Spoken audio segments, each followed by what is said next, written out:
Hello बच्चों, कैसे हो आप सब। जैसे कि आप लोग देख रहे होंगे, हमने लिखा है बहुपद। तो ये हमारा दूसरा चैप्टर है पर्सनल, जो क्लास 10th का है। दूसरा चैप्टर क्या है?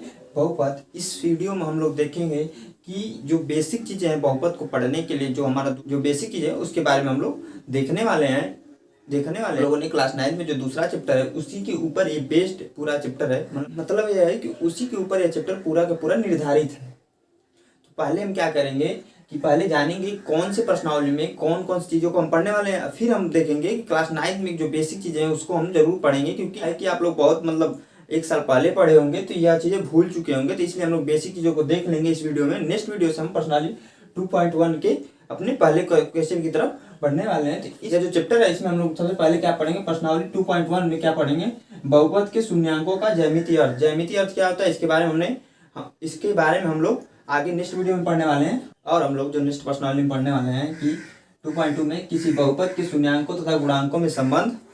और तीसरे प्रश्नावली में पढ़ेंगे कि बहुपद के लिए विभाजन एल्गोरिथम। यही लास्ट प्रश्नावली है। तो बेसिकली ये बहुत छोटा चैप्टर है। तो इन तीनों प्रश्नावली को हम लोग पढ़ने वाले हैं। उसके पहले हम लोग क्लास 9 के जो दूसरा चैप्टर है उसके बारे में हम लोग थोड़ा सा जानेंगे, जो आपको ऑलरेडी क्लास 9 में बताया गया होगा। तो चलिए बच्चों, हम लोग आगे बढ़ते हैं और देखते हैं।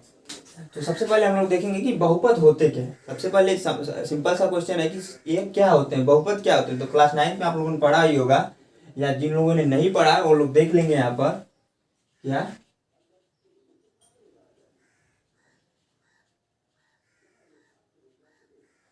कि बहुपद होता क्या। तो बहुपद जो होता है एक विशेष प्रकार के ज्यामितीय व्यंजक होता है। कहने का मतलब यह है कि विशेष प्रकार के, कहने का मतलब आप जैसे एग्जाम्पल के थ्रू समझ सकते हैं आप लोग कि बहुपद क्या कौन कौन सी चीजें होती हैं।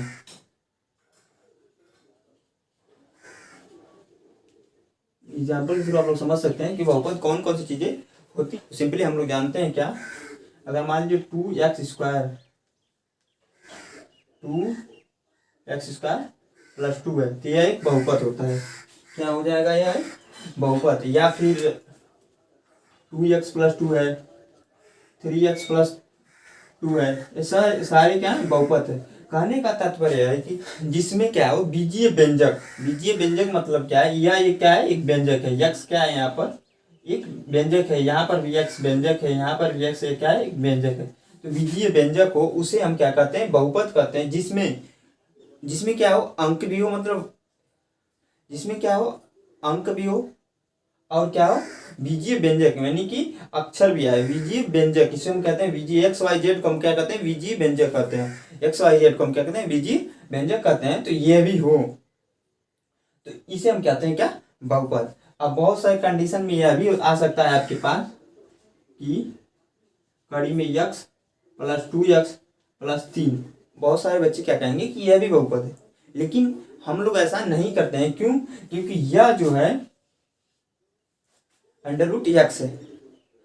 इसमें जो कंडीशन यह होता है कि जो बहुपद होता है वो हमेशा पूर्णांक होते हैं, मतलब उसकी जो वैल्यू है, जो उसकी घात है, मान लीजिए यहाँ पर 1 घात है, यह कभी माइनस में नहीं होंगे। क्या होंगे, माइनस में नहीं होंगे, और न कभी बटे में होंगे, न कि कभी ऐसे बटे में आएंगे। क्योंकि इसका हम अगर घात देखें तो x पे घात 1/2 लिख सकते हैं, इसको ऐसे सिंपल सी चीज है। तो ये ऐसे नहीं हो सकते हैं, तो इनको हम बहुपद नहीं कहते हैं, बल्कि इन्हीं सबको हम लोग बहुपद कह सकते हैं। तो हम कह सकते हैं इस प्रकार से कि क्या कह सकते हैं, यहाँ पर मैं लिख देता हूँ कि हम यह कह सकते हैं कि बहुपद क्या है। बहुपद एक विशेष प्रकार का, बहुपद एक विशेष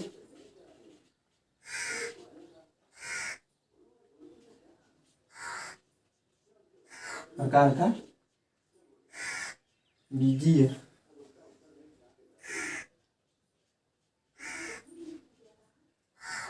बहुपद क्या है, विशेष प्रकार का बीजीय व्यंजक।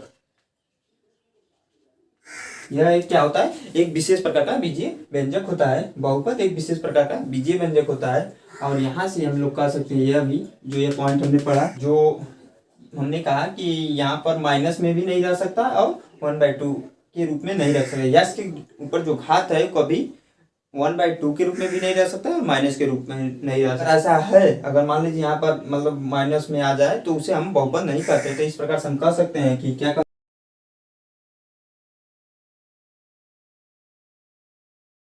हमारा जो हमारा जो दूसरा पॉइंट निकल कर आता है, कहते हैं हम लोग क्या कहते हैं कि बहुपद उसे कहते हैं जिसके चर की घात पूर्ण संख्या हो। मतलब पूर्ण संख्या, आपने पूर्ण संख्याओं के बारे में पहले चैप्टर में पढ़ा होगा। पूर्ण संख्या 1 2 3 4 5 6 ऐसे पूर्ण संख्या होती है, जैसे 1 2 3 4 5 6 7 8, ये क्या होती है, पूर्ण संख्या होती है। तो पूर्ण संख्या हो बहुपद के जो चर है, मतलब ये जो चर है यक्स, जो बहुपद के जो चर है, मतलब इस पर जो घात हो, चर की जो घात हो वो क्या हो, पूरी पूरी पूर्ण संख्या, यानी कि 1 हो 2 हो 3 हो 4 हो 5 हो 6 ऐसे पूर्ण संख्याएं हों। तो ये हमारा होता है बहुपद क्या होते हैं। अब हम लोग आगे बढ़ेंगे और देखेंगे क्या कि हम लोग देखेंगे बहुपद के प्रकार, कि बहुपद कितनी प्रकार से होते हैं। तो बहुपद बेसिकली 3 प्रकार से, रैखिक बहुपद, द्विघात बहुपद, द्विघात बहुपद, 3 ही प्रकार का हमने बहुपद पढ़ा है। इस प्रश्नावली में जो इस चैप्टर 3 ही प्रकार की बहुपदों का उपयोग होगा। पर क्या रैखिक बहुपद, द्विघात बहुपद, द्विघात बहुपद। बहुपद कई प्रकार के होते हैं, लेकिन इसमें हम लोग 3 ही प्रकार के बहुपद को पढ़ने वाले हैं। तो हम इसको मिटा देते हैं और इसको आप नोट करना चाहते हो तो नोट कर लीजिए और आगे बढ़ते हैं। हाँ तो बच्चों, हम लोग देखेंगे कि बहुपद के प्रकार। बहुपद 3 प्रकार के होते हैं बेसिकली। पहला होता है रैखिक बहुपद। क्या होता है? रैखिक बहुपद।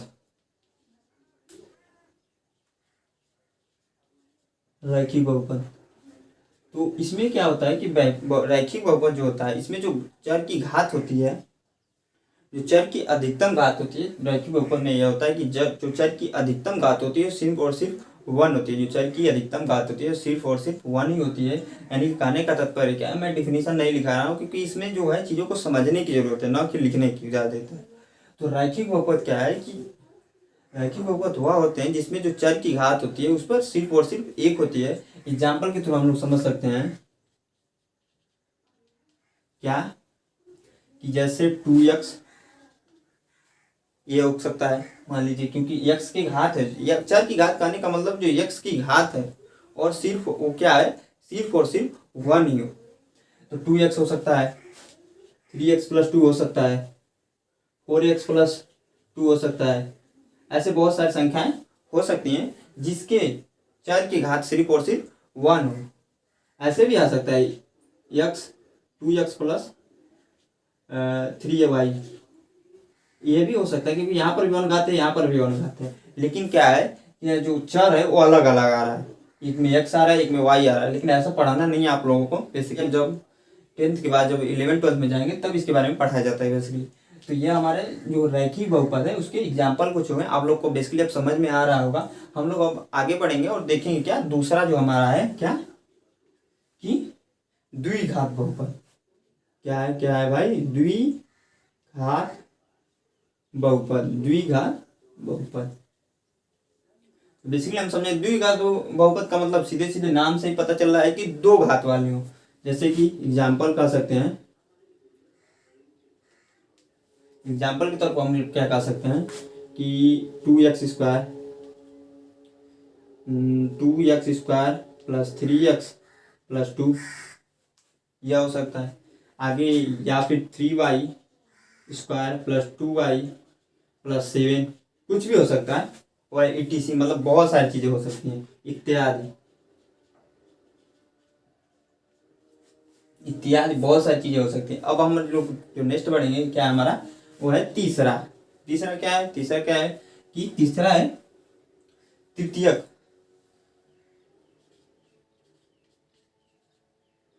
तृतीय बहुपद। तीसरा क्या है? तृतीय बहुपद। तृतीय बहुपद सेम चीजें वही है जिसमें जो चर की घात मैक्सिमम घात हो, जो चर की मैक्सिमम घात हो उस किसी भी मतलब पूरे यहाँ पर रो में, मतलब पूरे एक सेंटेंस, मतलब पूरे वाक्य में जो क्या हो, जो चर की मैक्सिमम घात हो 3 हो। जैसे कि एग्जाम्पल के लिए मैं कह सकता हूँ क्या कि 5x के 3 घात + 2x² यहाँ पर 3y नहीं x लेते हैं +4, यह कर सकते हैं। या फिर एग्जाम्पल के लिए आगे मैं बोलूँ तो 6y² y³ plus 3y square plus 7x plus 9 8 कुछ भी हो सकता है। ऐसे हो तो उसे हम क्या कहते हैं, त्रिघात बहुपद। त्रिघात, तृतीय घात नहीं, त्रिघात। त्रिघात, त्रिघात ऐसे कुछ होगा, त्रिघात बहुपद कहते हैं उसको हम बेसिकली। इस तरीके से लिखने से अच्छा लग रहा है।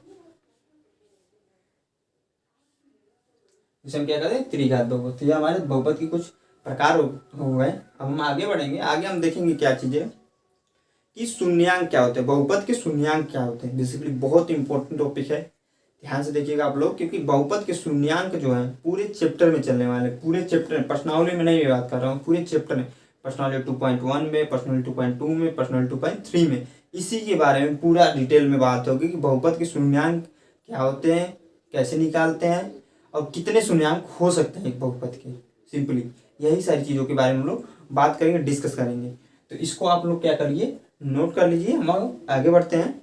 हाँ तो बच्चों हम लोग देखेंगे बहुपद के शून्यांक। बहुपद के शून्यांक होते क्या है बेसिकली।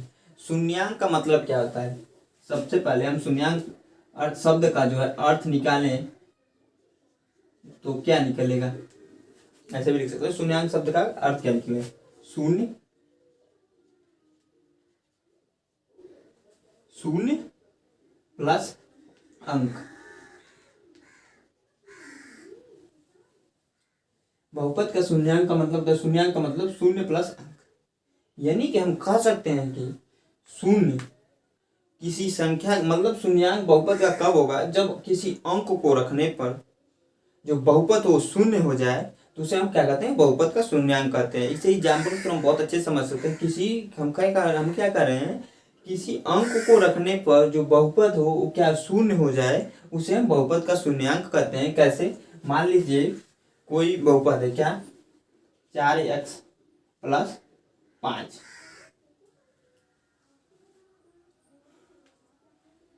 4x प्लस 4, यह एक बहुपद है। सिंपल सी चीज है, आप लोग को समझ में आ रहा है क्या है, बहुपद है। अगर हमें x, इसको ऐसे ना लिखकर ऐसे लिख देते हैं, px equal to 4x plus 4, x यहाँ पर है 4x प्लस 4। अगर हम क्या करें, x इक्वल टू 1 रख दे, x इक्वल टू हमने 1 रख दिया। मान लीजिए मैंने x इक्वल टू 1 रखा, मानने की वाली बात है, अभी ज़्यादा दिमाग लगाने की कोई ज़रूरत नहीं है आप लोगों को, कोई जरूरत नहीं है आप लोग को ज़्यादा दिमाग लगाने की। x इक्वल टू हमने 1 रखा, तो p यहाँ पर x ना होकर अब क्या हो जाएगा, 1 हो जाएगा बेसिकली। और जहाँ पर x है वहाँ पर 1 रखेंगे, तो 4 गुणे 1, यहाँ -1 रखेंगे, सॉरी क्या करेंगे, -1 रखेंगे, तो यहाँ पर -1 और यहाँ पर -1। इसको अच्छे से लिख लेते हैं, 4 इंटू -1 प्लस 4, सिंपल सी चीज़ है। अब इसको जब करेंगे तो -4 प्लस 4, यानी कि -4 प्लस 4 इक्वल टू हो जाएगा आपका 0। तो हमें x इक्वल टू -1 जब इस बहुपद में, x इक्वल टू -1 इस बहुपद में जब हमने रखा, तो क्या हमें प्राप्त होगा कि 0 में प्राप्त होगा।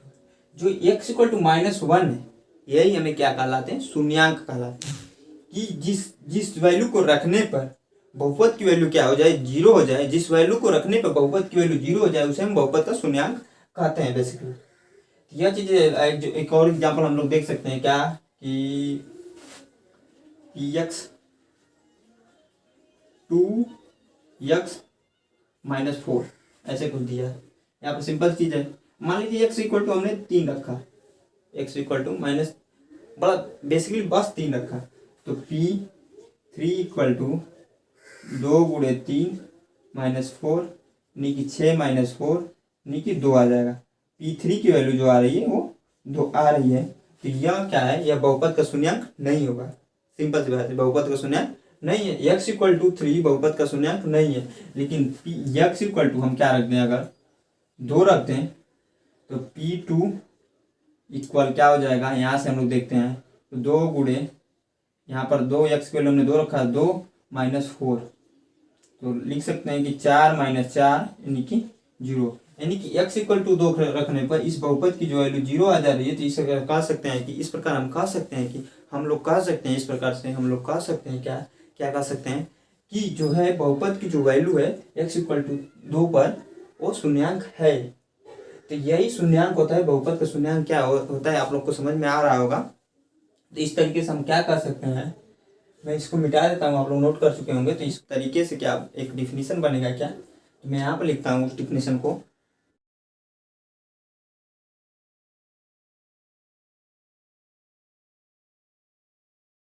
हाँ तो बच्चों हमने यहाँ पर लिख रखा है किसी बहुपद px का शून्यांक c क्या है, ये जो वैल्यू है इसे माने अल्टरनेट c मान ले रहे हैं। मान लीजिए कोई भी वैल्यू हो सकती है, इसलिए हम लोग c ऐसी संख्या है जिसके लिए pc इक्वल टू 0 हो रहा है। तो उसे हम क्या कहते हैं, उसे हम क्या कहते हैं, उस c को बेसिकली हम क्या कहेंगे, उस c को हम लोग क्या कहेंगे, उस c को जो pc इक्वल टू जब 0 हो जाता है तो उस c को हम क्या कहेंगे, शून्यक कहेंगे।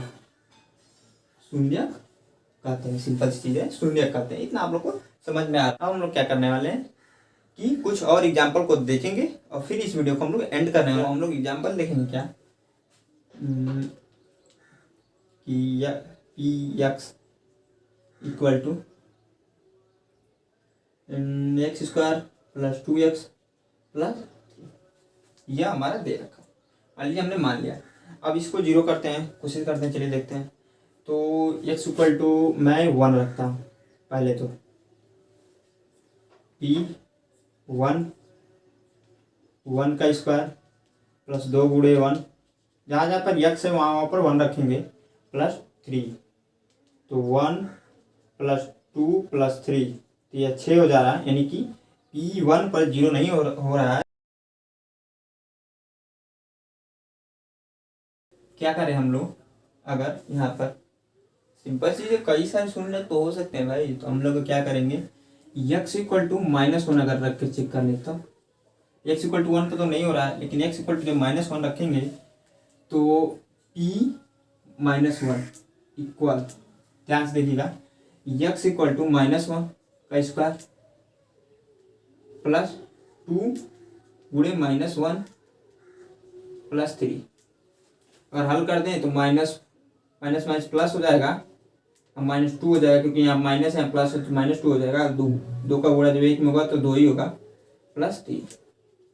तो इस तरीके से यहाँ पर 4 - 2 आ जा रहा है, यानी कि 2 आ जा रहा है। यहाँ पर p इक्वल टू -1 रखने पर भी आपका शून्य नहीं आ रहा है, नहीं प्राप्त हो रहा है, 0 नहीं प्राप्त होगा।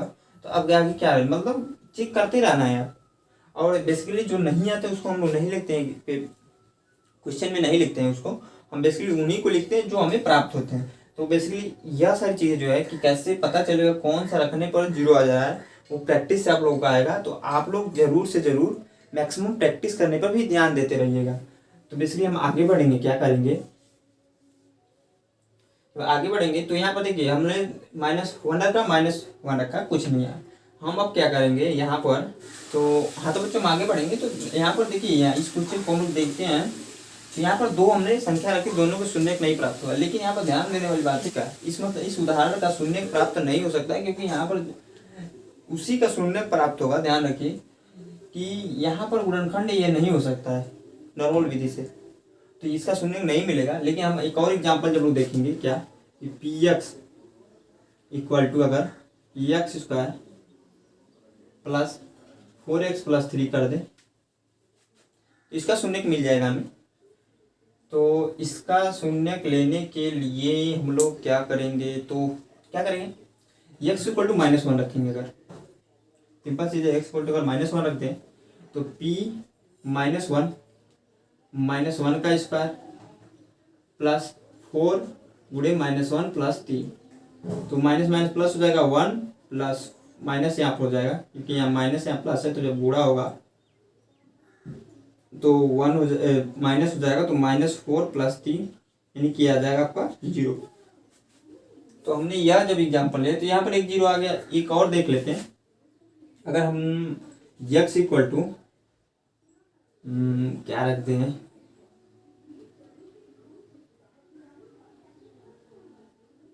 -3, अगर हम x इक्वल टू -3 रख दें तो क्या आ जाएगा, देखिए ध्यान से, p equal to -3, p equal to -3 का स्क्वायर प्लस 4 -3 प्लस 3, इसका गुणा होगा तो माइनस माइनस प्लस हो जाएगा 9, इसमें होगा तो -12 प्लस 3, यानी कि 12 - 12, क्योंकि यहाँ ये और ये जुड़ रहे हैं, 9 और 3 12 होते हैं, और 0, यानी कि यहाँ पर दो दो आ गए हैं आपका।